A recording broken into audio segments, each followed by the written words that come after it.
Good afternoon guys, Dave here again, West Country Explorer. Welcome to the latest vid. Today I'm starting off at St Botolph's Church and I'll be taking you on a little journey from here all the way to Devils Dyke.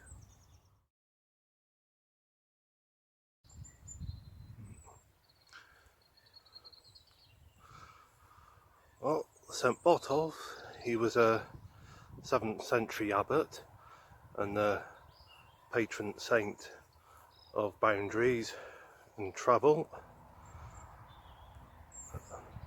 and it's quite fitting that this church is dedicated to him, because over on the hills in the background was a old trackway, sort of one of the old ancient tracks, came from Canterbury on towards Portsmouth, I think it was. And also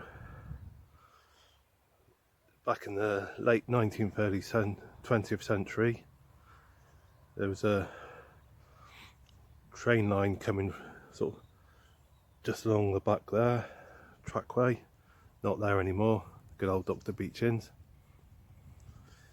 The village of St Botolphs was a lot bigger than it is nowadays, and obviously the church was bigger, but then as the village got smaller, so did the church. There used to be a just here there used to be a side part to the church. Can't think of the name of it now, what it had been called. Obviously you can see the base of what was possibly another tower there.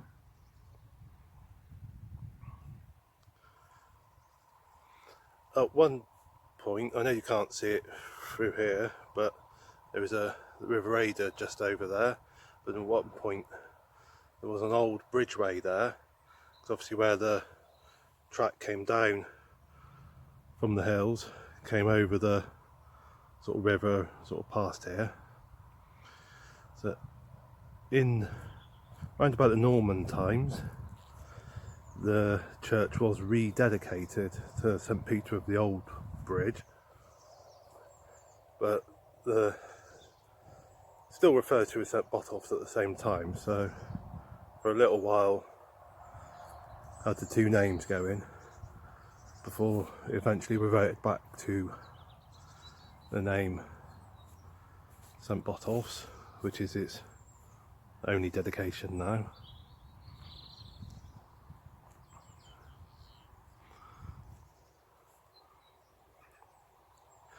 St Botolph's obviously gave his name to the village as well as the church, and the village of Botolphs named after the church. But Botolphs has given his name to other places in England.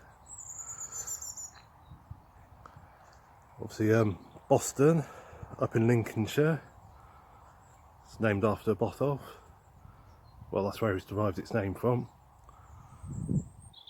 And of course back in the 1600s, when English people emigrated to America, some people from Boston, Lincolnshire, went over to America and settled in what is now Massachusetts, set up a town called Boston. So Boston, Massachusetts can trace its name back to the 7th century abbot.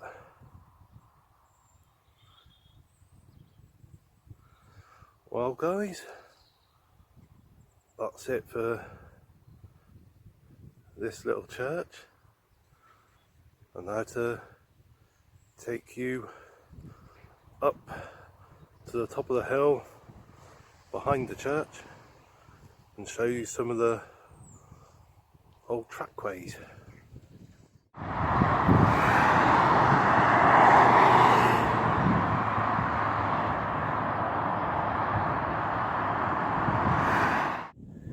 Here I am at the top of Beeding Hill, coming here I came over the A27, which is a one-day main route through the area, but there's quite a few ancient main routes along the top of this ridgeway, so I'll just give you a little show around.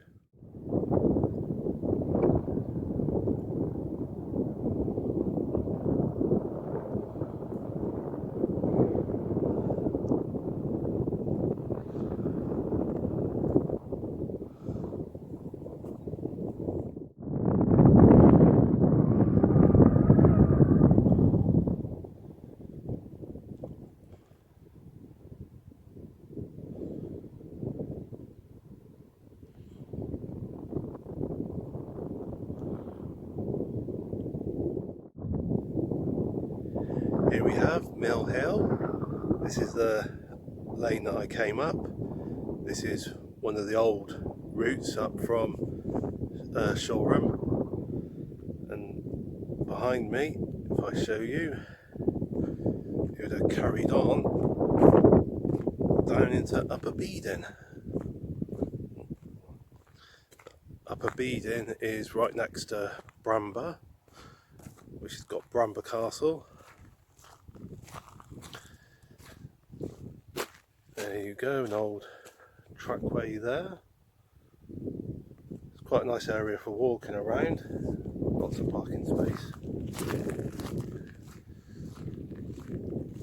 Another trackway down there.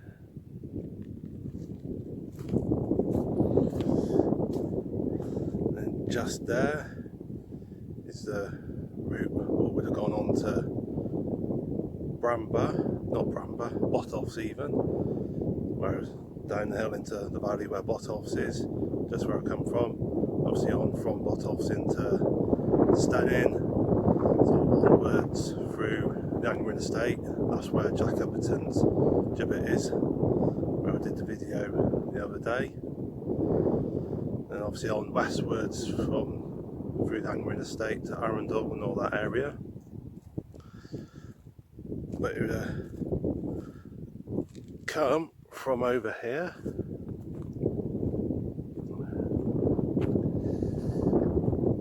this route eastwards, an old trackway that would have gone on to Canterbury. Got the South Downs Way running along there now. South Downs Way is a 100-mile walk you can do between Eastbourne and Winchester, or Winchester and Eastbourne, whichever direction you want to go in. Now apparently somewhere up here on Beeding Hill there was a gibbet at one point. Don't know where, don't know any details about it other than apparently there was a gibbet here. So if anybody knows anything about that, please feel free to comment, let me know. And on that happy note, I'll take you on to the next section.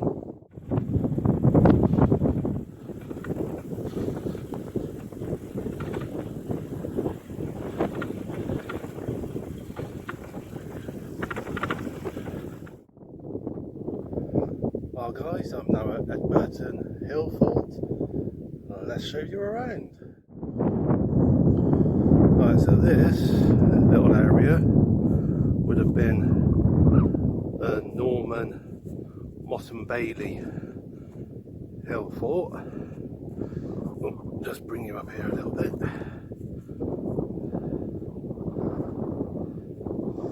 Just to let you have a little look around. Bit windy up here, hope you can hear all right. Not much of a Motte and Bailey fort to speak of, but amazing views. So quite a strategic point to have a hill fort really.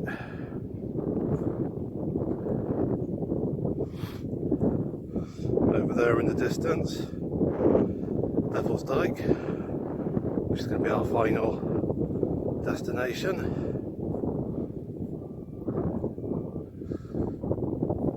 Just thought I'd stop here on the way to show you around if you're interested.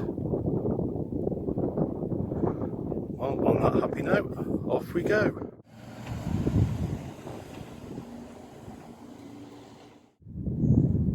Here we are at Devils Dyke, a V-shaped valley just outside of Brighton.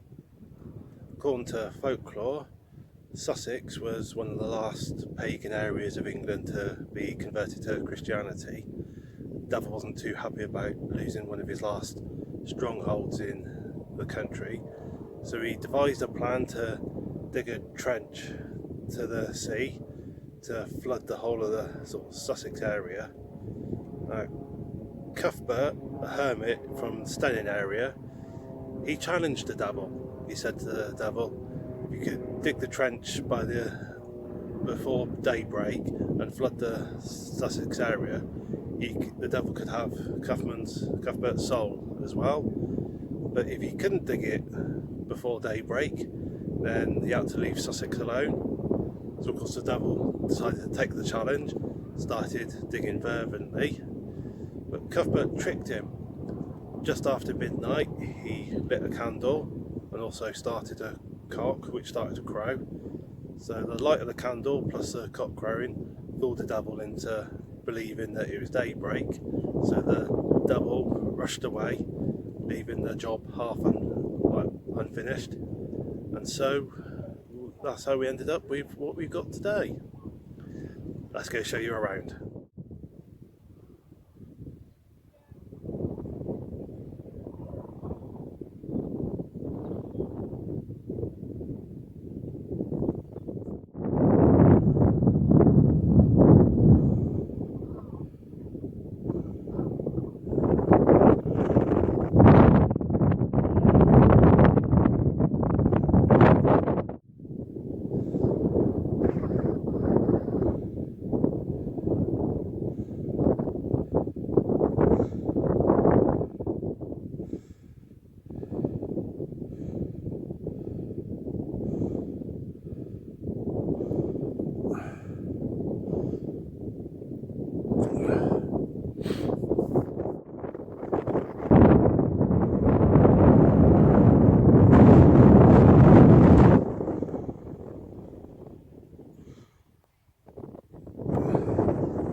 The Devils Dyke area was quite a popular tourist attraction. There was a railway branch line coming from Hove up to the Devils Dyke area to bring all the Victorian tourists here.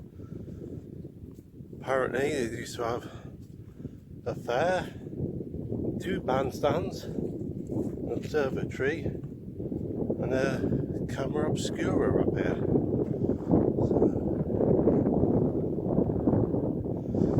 Quite a hive of activity by the sounds of it.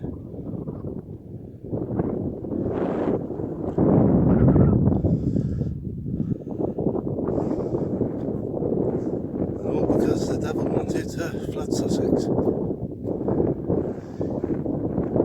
Can't beat a good legend.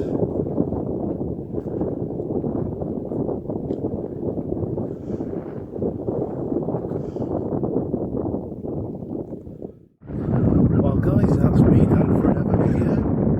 Hope you enjoyed it. As I said, I've certainly enjoyed getting out on my bike and exploring these little parts of Sussex today. So it's my time to think about cycling home, getting home in time for tea hopefully, and I'll see you on the next video. In the meantime, take care, keep safe, God bless.